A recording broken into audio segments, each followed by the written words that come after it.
बे समाव Facebook, WhatsApp बायदि बायदि ससियेल मिडियाफोराव ABSU थामहिनबा दुलाराय बर' फरायसा आफादनि पस्ट होनाया बुंफबनायखौ नोंथांमोनहा नुनो मोननाय जाखादों। ABSU लं लिभ जै बर' हारिनि जै दुलाराय बर' फरायसा आफाद थांना थाथों। बे समाव बेफोरबायदि ABSUखौ हेफाजाब होनानै ससियेल मिडियायाव पस्ट लिरना फोसावनायखौ गोबां नुनो मोननाय जादों।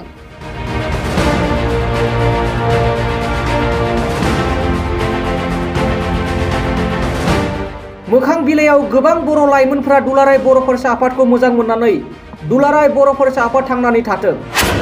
ABSU लं लिभ जै बर' हारिनि होनना फेसबुकआव पस्ट लिरनानै दुलाराय बर' फरायसा आफादखौ मदद आरो मोजां मोननाय फोरमायहरदों।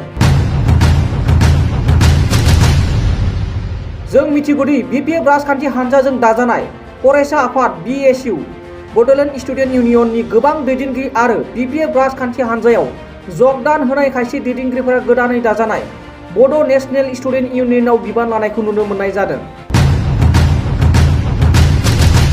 बे गोदान आफाद जोनोम जानायखौ बर' रायजो राजाफ्रा नेवसिगारना फेसबुकआव ABSU लं लिभ जै बर' हारिनि दुलाराय बर' फरायसा आफाद थांना थाथों बायदि बायदि पस्ट फोसावनाय नुनो मोननाय जादों। बे समाव बर' रायजो राजाफोरनि गोसोआव सोंथि सिखांदों बड'लेण्ड स्टुडेन्ट इउनियननि गाहाय नेहाथारि बनजित मनजित बसुमतारिया माबोरै BNSUनि आफादगिरि जानो मोनखो? ना बड'लेण्ड स्टुडेन्ट इउनियन आफादखौनो फोजौखांना बड' नेशनेल स्टुडेन्ट इउनियन खालामनाय जाबाय नामा? BPF दोलोआ जेब्लासिम थागोन फरायसा आफादाबो थागोन।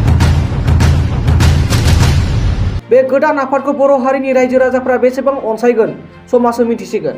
बे समाव बड'न बुब्लिनिफ्राय मोनसे खौरां। गोजोनथाव खौरां।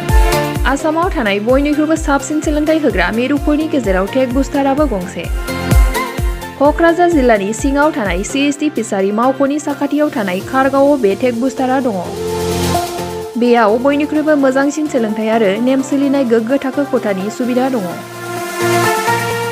सारा भारतनि गेजेराव सायख'जानाय बायदि सोलोंथाइजों सोमोन्दो थानाय फोरोंगिरिफोर दङ। टेक बुस्टाराव प्रफेशनेल जार्नालिस्ट आरो टेकनिकेल कर्सफोरखौ होनाय जायो। 24 घन्टा रैखाथिनि थाखाय मोजां सुबिदा आरो टेक बुस्टारा नोंथांमोनखौ सौहैहोगोन नोंथांनि थांखिसिम।